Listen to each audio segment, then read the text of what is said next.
र सम्पूर्ण मित्रहरूलाई मेरो नमस्कार र मेरो फेसबुक पेज साथै युट्युब च्यानलमा हजुरहरूलाई स्वागत जनाउँदै मेरो स्कुलको गुरुबाउ स्वर्गीय केटी राई सरको जीवनी कुटुङ निवासी आदरणीय अर्जुन थापाले लेख्नु भएको छ र उहाँको मुखवृन्दबाट तपाईँले सुन्न सक्नुहुनेछ। र यो चाहिँ हामीले 16/3/2025 को दिन रङ्गुल खोलामा पिकनिक खाँदा लिएको भिडियो। यो भिडियो तपाईँहरूलाई मन पर्यो भने यो भिडियो लाइक कमेन्ट सब्सक्राइब गरिदिनु नभुल्नु होला भन्दै तपाईहरु समक्ष यो भिडियो प्रस्तुत गर्न लागिरहेछु। अनि मैले स्वर्गीय कृष्णध्वज राई संक्षिप्त परिचय भन्ने विषयमा लेखेको छु, जो चाहिँ तपाईहरुले सबैले पढ्नु भएको होला। अनि तपाईहरु अझै मान्नुहुन्छ होला कि यो ईश्वरले कसरी यो लेख्यो भन्ने विषयमा, हैन? तर हामी आत्मीयता थियौँ, मैले लेखेको छु। अहिले त्यसमा थप गढ हुनसक्छ, मैले कतिवटा गल्ती पनि हुनसक्ला, त्यो तपाईँहरूले अलिकति सच्याइ दिने आग्रह गर्छु। स्वर्गीय कृष्णध्वज राई संक्षिप्त परिचय। स्वर्गीय कृष्णध्वज राई, जसलाई केटी सर भनेर सम्बोधन गरिन्थ्यो, धोत्रे बालसन चियाबारी हुला धोत्रे रङ्गबुल क्षेत्रका एक सशक्त होनार कम्युनिस्ट पार्टीका दरिलो खाममा थिए। सुन्नमा तपाईँहरूलाई अप्ठ्यारो होला, तर भए पनि त्यस्तो गोरो वर्णको साह्रै अग्लो पनि होइन, ठिकैको उचाइको कद थियो। पिता अङ्कल मान राई अनि माता नरमाया राईको कोखबाट दिनाङ 13 जुन 1960 माइला छोरोको रूपमा उहाँले जन्म लिएका थिए।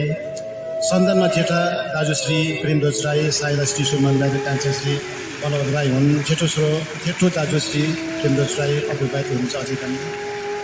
प्राथमिक शिक्षा मेरिन प्राथमिक पाठशाला धोत्रे बालसनसम्म पुरा गरी माध्यमिकसम्म शान्ति रानी उच्च माध्यमिक विद्यालयमा शिक्षा ग्रहण पुरा गरेर स्नातक स्तरको शिक्षा अध्ययन गर्न दार्जिलिङ सरकारी विद्यालयमा 19 सालमा भर्ना हुनुभयो। अनि 1983 स्नातक उपाधि हासिल गर्नुभयो। यही जवान केटी सर पानबदी सङ्गठनमा लागि सक्रिय रूपमा खटेर रङ्गबुल क्षेत्रमा स्थापित नेता हुनुभयो। माकपाका युवा सङ्गठन डेमोक्रेटिक अफ इन्डियाको अग्रणी नेताको रूपमा परिचित हुनुभयो। जवान केटी सर यसबेला निकै ह्यान्डसम र सुन्दर देखिन्थे, तपाईँले देख्नु भएको है। त्यस जमानामा लामो केस पालेर पत्लुङको ढुङ्ग्रो 40 इन्च र ब्लक हिलको जुत्ता लगाउने फेसन व्याप्त थियो। उहाँको अभिन्न मित्र श्री जीवी राई, ज्ञानबहादुर राई, जो हाम्रो अधीरको पिताजी हुनुहुन्छ, सित फेसनमा खिचिएको फोटो उहाँको सिटिङ रुममा अहिले पनि सजिएको जस्तो तस्तै छ।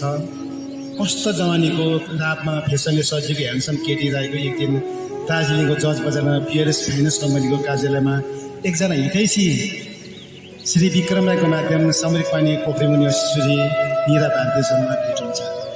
सुन्नुहोस् है, प्रेम कथा यस्तो हुन्छ है। निरा भारतीसँग भेट हुन्छ। श्री विक्रमको माध्यम श्री समिक पानी पोखरी निवासी सुश्री निरा भारतीसँग भेट हुन्छ। संसारमा यो मानव जीवनको कति मानिससँग भेट हुन्छ, तर कृष्णध्वज राई र निरा भारतीको यो भेट अत्यन्त महत्त्वपूर्ण हुन्छ। यो भेटकाले श्री राईलाई समिक पानी पोखरेबुङ र दार्जिलिङ धाउन निकै लगायो। बालासनबाट रङ्गबुलसम्म हिँडेर आउनु उहाँलाई सामान्य कुरा थियो, कारण दार्जिलिङमा उहाँलाई कसैले प्रतीक्षा गरिरहेको हुन्थे। यो भेटघाटको क्रम निरन्तर जारी रह्यो। समिक पानी पोखरेबुङको सुश्री निरा भारती बिस्तारै कृष्णध्वज राईसित आकर्षित गर्न थालिन्। अनि त बिहानै उठेर धोत्रे बालसनपट्टि नजर लगाउँदै टोलाउँथे।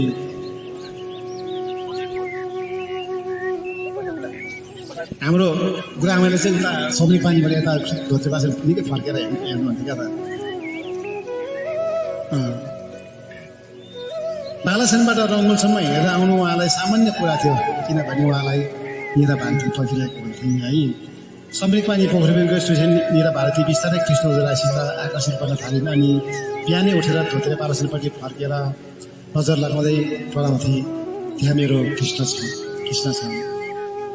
जमाना चिठीको थियो। चिठीमा प्रेमका भावनाले भरिएका रोचक र मिठा डायलग पोखेका हुन्थे। त्यस समयमा टेलिफोनको थिएन, फोन थिएन, अनि रोचक मिठा डायलग पोखाएको हुन्थे। हो नि, भावनामा यति सिरियस नयाँ प्रीतिको कुरा लेखिन्थे। आकाशको तारा झारेर डोमाजमा पोको पारेर लिफामा हालेर, हिमालको चिसा हिउँ पोलिथिनमा हालेर, अनि झर्नाको चिसो पानी कल्पनाको कपमा हालेर पठाउँदा उसले पत्र पढिसकेर आँसुसरी भएर लजाएर आँसु पोछेको छन् पनि सुश्री नीरा भारतीले जवानीले अनुभव गरेका थिइन् भन्ने व्यक्त गर्न सक्छन् कुरा सत्य थियो। भर्खर कलेज पढेर सकेका जवान श्री राईले भावनाको डोरी बाँधेर घरि समुद्र पानी हुँदै पोखरेबुङ भएर सुकिया बजारमा कितरङ्गुल हुँदै दार्जिलिङ सुपर मार्केटको मोमो दोकानको क्याबिन नम्बर 21, 26, 29तिर कोही बेला यो मोमो कोही बेला थुक्पा खाँदै सुस्त शरीरमा प्रेम लाभ गरेका थिए भने नारायण दासको चिया दोकानमा चिनीको चियासँग चिया भन्दा मिठो मनको कुरा साथसाथ गर्दै धेरैपल्ट मिस्टी खुवाएका थिए आफ्नो श्रीमती आफ्नो प्यारी सुश्री हीरा भारतीलाई। चौरास्तामा गाउँका मानिसहरूले देख्लान् कि भनेर गभर्नर हलपट्टि माहौल रोडको विश्राम स्थलमा घन्टौँ भावना कुरा पोखाएर मनको कुरा साटासाट गर्दै थिए यो जोडले बेला मौकामा मान्छेको याद गर्दै पुलुक पुलुक बाटोतिर दृष्टि लगाउँथे किनभने गाउँको मान्छेले कसैले देख्ला थिइन् भनेर उहाँ सतर्क पार्थिन्। पोखरी मोड आउने बस स्ट्यान्डसम्म पुर्याएर उसलाई बसमा चढाएर बस्न इन्जेलसम्म पाएर ओल्याङ टल्याङ गरेर बसेका अनि बस हिँडेपछि दुवैपट्टिबाट टाटा बाई बाई गर्ने क्रममा विराम लगाउँदै 25/11/1986 अन्तर्जातीय विवाह गरी सुश्री नीरा भारती सदाको निम्ति कृष्ण ध्वजाकी धर्मपत्नी भएर श्रीमती नीरा भारतीको उपाधि हासिल गरिन्। लगन भन्ने विषय कति बेला आउँछ अनि कति बेला कस्तो समयमा आँटाउँछ निर्णय लिनु निकै कठिन र असहज हुन्छ। त्यस परीक्षामा पढ्नेहरूलाई मात्रै थाहा हुन्छ। सायदै तपाईँहरूलाई पनि आफ्नो श्रीमतीलाई भगाउँदा कस्तो अनुभव भएको थियो त्यो सायदै यो भन्नु नसकौँला है। अनि हो नि लगनले सुश्री नीरा भारतीलाई निर्णय लिने बल दियो। अनि एउटा सानो चिठीमा जन्म दिने आमालाई आमा मैले धोतेर पालाखेलको केटासँग तपाईँको इच्छा विरुद्ध निर्णय लिए प्रार्थी छु भन्ने सानो चिठी यो पत्र उसको नजिकै हिँडेसी साथी झर्ना सुधाको हातमा पठाकी बचाउँदै एक दिन उहाँले मलाई भेट्न भन्नुभएको थियो। नीरा भारतीको पिता महन्त भारती अनि माता सुखमाया भारती हुन्। अनि उनीहरूको कोखबाट 5 दिदी बहिनीहरू र 2 माइती लगायत 7 सन्तानमध्ये नीरा भारती साइली थिइन्। सुश्री भारती पोखरीबुङ उच्च विद्यालयमा माध्यमिक स्तरमा शिक्षा आर्जन गरिन्। आमा साह्रै स्ट्रिक्ट, कतै जान परे सबै कैफियतको स्पेयर दिनुपर्ने, सबै अनुशासनको दायराभित्र बस्नुपर्ने भए तापनि आमाको स्त्रीको साङ्लोलाई कृष्ण ध्वजाको मायाको धारले सजिलै चट्टै चिराउन सफल भएको थिइन् यो जोडी। यो मायावृत्ति भन्ने देख्न नसकिने अनुभूतिको अद्भुत विषयलाई यसको अर्थ र महत्त्व बुझ्नले मात्रै कदर र मान्यता दिन्छन्। हो नि सुश्री नीरा भारतीको 23 वर्ष मस्त जवानीको झलरमा उमेर सुन्दरताले भरिपूर्ण सजिएको कल्कलाउँदो जीवनको पराकाष्ठमा टिकेकी युवतीलाई श्रीकृष्ण ध्वजाको आकर्षण सुन्दरताले एकार्कालाई जित्न सफल भएकै हो। जो यो जोडले गोर्खाल्यान्डको तासिलपूर्ण आन्दोलनको अनेक जोखिम उठाउँदै गाडीको 2 पहिया भएर जीवनको गाडी कुदाउन प्रारम्भ गरे।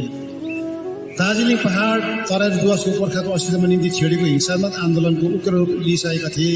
बेहुली भएर प्रथमपल्ट धोत्रे बालासनमा पाइला टेक्दा दार्जिलिङ झडको कारण धेरैवटा घरहरू खरानीमा परिणत भइसकेको बताउँछन् उनी। यस क्षेत्र वामपन्थी क्षेत्रको समर्थकको बहुलता मात्रै नभएर वर्चस्व थियो। कारण त्यसै क्षेत्रका विधायक श्री एचबी राई, वामपन्थी नेता टीआर लामा, श्री टी राईहरू जस्ता पार्टीमा समर्पित इमान्दार नेताहरूको जन्म ठुलो थियो, दबदबा पनि थियो। माकपा र गोरमुजको लडाइँको कारण साधारण मानिस बिचल्ने परे। बाटो, स्कुल, दोकान, बजार सबै बन्द हुन कारण विद्यार्थी नानीहरूको बिचल्ने परे र भविष्यमा बिग्रिने डरले सिटर्समा निजी तौरमा 8औं श्रेणीसम्मको विद्यालय सञ्चालनमा यस क्षेत्रका राजनीतिक सामाजिक सचेत नागरिकको सहभागितामा आए। यसै विद्यालयमा एक सहशिक्षक रूपमा स्वयंसेवी शिक्षकको नियुक्ति पाएर श्री केटी राईले आफ्नो योगदान दिए। आन्दोलनले चरम रूप लियो। सयौं निर्दोष मानिसहरू प्राणको बलिदान चढाए। रगतको खोला पुग्यो। पहाड तराई डुवर्स अशान्त बन्यो। सयौं जेल गए। जातीय उन्मुक्तिको अशान्त सयौं जातीय उन्मुक्तिको यो बेलगाम अनुशासनहीन आन्दोलन दिनाङ्क 22/8/1988 केन्द्रीय सरकार, राज्य सरकार र गोरामुमा सही साफ गरी दबावमा समाप्त भयो। श्रीकृष्ण ध्वजराई यो आन्दोलनमा एक सशक्त सिपाही भएर गाउँलाई सङ्गठन बचाउन सिपाही भएर लडे। माकपाको युवा सङ्गठन डिवाइएफको सक्रिय सदस्यको भूमिका पालन गरी जीवन निर्वाहको पर्वाह नगरी सगुनको खातिर दरिलो जीवनले खटे। भर्खरै मात्र दाम्पत्य जीवनमा बाँधिएको राईको परिवारलाई सुरुवातको जीवन शान्तिमय भएन। सरकारले विद्यार्थी नानीहरूको भविष्यलाई मध्यनजर राखी सिरस निम्न माध्यमिक विद्यालयमा 5/5/1989 सरकारी मान्यता प्रदान गरेर यस क्षेत्रको शिक्षाको क्षेत्रको ठुलो उपलब्धि हासिल गर्न सफल बन्यो। औ यसै जसले विद्यालय सञ्चालनमा अहम भूमिका निभाए उनीहरूको सपना पुरा भयो। यसै विद्यालयमा श्रीकृष्ण राईले सहशिक्षकको रूपमा स्थायी रोपनी प्राप्त गर्न सफल हुनुभयो अनि उहाँको योगदानको कदर भयो। निरा भारतीको पिता विषयमा अलिकति नभन्नु होला है। त्यसपछि श्री केडी राई र निरा भारतीको कोखबाट 2 छोराहरू सन्तान भए। तीमध्ये जेठा छोरा भास्कर राई भारतीय सेनाको नागा रेजिमेन्टमा सेवारत छन् भने उसले मुन्नाकोटी बीचगाउँबाट अल्का रानी नाम गरेकी कन्या विवाह गरेर अर्थाङ्गिनी बनाएकी चिठी परेको उपमा दिएका छन् भने उनीहरूको कोखबाट श्री आभास राई राखिएको छोराको जन्मले श्री केडी राईलाई बाजेको श्रीपेज लगाइदिएका छन्। अर्को छोरा श्री दीपक राई आफ्नो अध्ययनलाई निरन्तर दिँदै कम्प्युटर साइन्समा BCA पास गरे। निजी कम्पनीमा कार्यरत भएर सेवा पुर्याएका छन् भने पिताजी हुँदै विवाह गर्ने सोच राखे तापनि पिताजीको असामयिक मृत्युले परिवारमा वज्रपात झरेको समयमा श्री दीपक राईको मायालुले स्वर्गीय केडी सरको कान्छी पर्यो भने शुभ लगन केही समयका निम्ति विस्तृत भएको छ। श्री केडी सर अत्यन्तै इमान्दार सोझो मिलनसार हुनुहुन्थ्यो। अहिलेका दिनहरूमा गाउँमा स्थापित ग्राम कल्याण समाज वर्तमान सृष्टि समाजको प्रमुख सल्लाहकारको भाग लिएर समाजलाई मार्गदर्शन गर्नुहुन्थ्यो।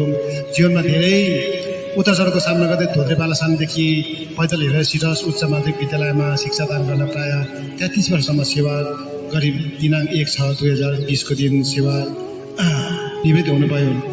2022को क्रामाको तेस्रो सम्मेलन पूर्व तयारीदेखि समापनको समयसम्म हामी दार्जिलिङ केन्द्रीय कार्यालयमा सँगै थियौँ। श्री केडी राई अधिवेशनको महत्त्वपूर्ण दायित्व कोषाध्यक्ष पदमा हुनुहुन्थ्यो।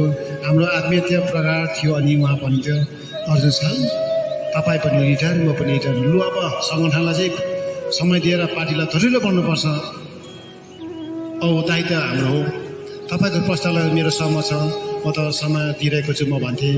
सर कोही बेला शरीरलाई अलिअलि अलबल चाहिन्छ, यसो मनोरञ्जन गरौँ है भन्नुहुँदै मूल सडक अवस्थित सिमला होटल देखाउनु भयो। तर म सम्झिहाल्थेँ कि मनोरञ्जन गर्दा गर्दै कहिलेकाहीँ मुड्की ताकाताक भएर बबाल मचाएको चिजहरू अनियन्त्रित हुनाले प्रत्युत्तरमा म भन्थेँ, सर सिमला नैनीताल चाहिँ होइन, धोत्रे बालासनको आफ्नो घरमा हल्का रमाइलो गर्नुपर्छ।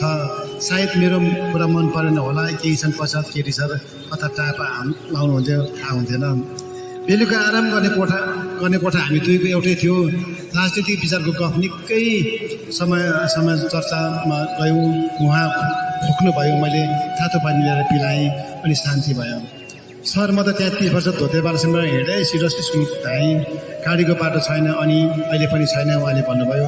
सर म पनि 33 वर्ष नै गाउँदेखि पुटुङ हाई स्कुल धाएँ, गाडीको सडक थिएन। म रिटायर भएको महिना चाहिँ 25 सडक जस्तो आयो। तर मेरो विद्यार्थी नानीहरू शिक्षकगण सुपरिचितहरूले बेहुला जस्तै बनाएर 25वटा गाडी 47वटा बाइकमा पुर्याउन घरसम्म आएँ। मैले भने उमेरले होला कि के हो सर, कोही बेला साह्रै अल्छी लाग्ने, जीवनभर यो हिँडाइले वाक्कै भएर कहिलेकाहीँ म त गाउँकै लिलिम प्राथमिक पाठशालामा पढाएर घर फर्कन्थेँ। यति हो, ठुलो र सानो क्लासको मात्रै फलाएको, तर सरकारले निर्धारण गरेको तलब चाहिँ त्यसै खानु मिल्दैन र आफ्नो कतै बेला अक्षुण राख्न यो धर्म पालन गरेको हो। तर सुन्दा चाहिँ अनौठो लाग्न ती छन् श्री केडी सरले भन्नु, किनभने उहाँ चाहिँ सिरर पढाउनु जानु नै यति प्राइभेट पढाएर फर्किनुहुन्थ्यो नि है। हजुर सर यसमा अप्ठ्यारो मान्ने कुरै छैन, जता पनि शिक्षा दान गरेको हो सर, कुराको बिच मात्रै मैले भने। यसरी हामी एउटै ओछ्यानमा बसेर गरेर आत्मीयतालाई प्रगाढ बनाएको धेरै समय बितेको थिएन। पार्टी कार्यालयबाट कमरेड नरबुल लामा श्री केडी सरको असामयिक निधनको खबर दुःखद खबरले मलाई अस्तित्व बनायो। जन्मपछि मृत्यु ध्रुव सत्य हो, तर जीवनको हरेक उतार चढाउ आरोह अवरोह सुख दुःखको झेलाइमा बाल्यकाल किशोर जवान हुँदै वैवाहिक जीवनदेखि सांसारिक जीवन, समाज, राजनीति अनि जागिरहरूको भयमा पाइएका अनुभूतिहरूले ठुलै विशेषता भोगे तापनि पशुसँग प्रेम गरेर आफ्नो जीवनसाथी अर्धाङ्गिनी कुनै सूचनामा अत्यन्तै अमिठो शब्द विधवाको उपाधि सबैलाई छोडेको छुटक्कै सदाको निम्ति जानुभयो। भोलिपल्ट 23/1/2022 को दिन स्वर्गीय शिरीषको दाह संस्कारको कार्यमा सामेल हुन र हार्दिक श्रद्धाञ्जली प्रदान गर्दै खदा चढाएर अन्तिम दर्शन गर्न साथै संसप्तको परिवारप्रति संवेदना प्रकट गर्दै धोत्रे पारासनमा उपस्थित भई सङ्गठनको खाद्यता प्रकट गर्दै दुःखको बेला सबैसँग भेटघाट गऱ्यौँ। धोत्रे पारासनले एक सच्चा कम्युनिस्ट नेता शिक्षक पार्टीको बलियो खम्बा सदाको निम्ति ढलेकोले ठुलै क्षति भएको अनि केटी सर यस संसारमा नरहे पनि उहाँले दिनुभएको कर्मको याद सदा रहिरहनेछ अनि सबैको हृदयमा अमिर छाप भएर बाँचिरहनेछ अनि बाँचिरहनेछ भनी म तपाईँलाई आश्वस्त गराउँछु। अनि यो लेख मेरो कर्तव्य हो, किनभने तपाईँ यहाँ हुनुहुन्छ होला, यतिजना हुनुहुन्छ, सायदै तपाईँले लेख्नु भएको छैन होला। म त्यो